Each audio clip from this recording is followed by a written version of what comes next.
This is how democracy started in Indonesia. In 1998, students managed to overthrow the 3-decade iron rule of former General Suharto. This is the face of democracy 10 years later. A vibrant, open society with nearly daily demonstrations and so many local elections that people are starting to lose interest. We are now more free. The government listens to the hopes of the people. They try to fulfill our needs step by step, because they can't do all at the same time. Indonesia's democracy, though far from perfect, has become an example to other countries in the region. Even non-democratic countries like Myanmar, Saudi Arabia and China are gathering in Bali to listen to President Yudhoyono, urging them to embrace democracy. I do not believe in the notion that democracy is not for Asia. Many of democracy's success stories have occurred in Asia.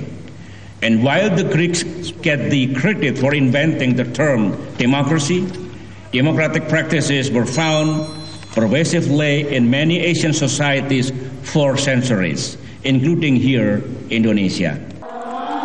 But the current crisis in Thailand, where protesters occupy the airports trying to force the elected government out of office, shows how fragile Asian democracies still are. So we're doing our best.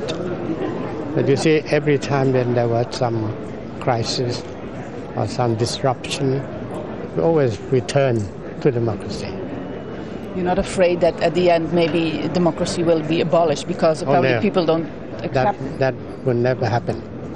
Spreading democracy through Asia is quite a bold move of Indonesia. Looking at the political crisis in Thailand is just one example of how Asian countries are still struggling. Some say Asian culture is not compatible with Western-style democracy. But most of all, they're facing a dilemma between personal freedom and economic growth.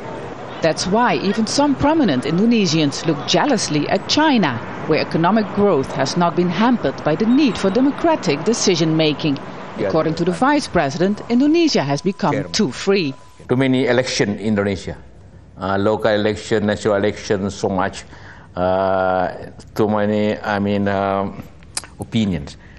It's good for democracy itself, but the country needs two or more time to develop the country. It means how to combine that can be together. This put him at odds with his president, and this just shows how vibrant Indonesia's democracy has become. Step Vaessen, Al Jazeera, Bali.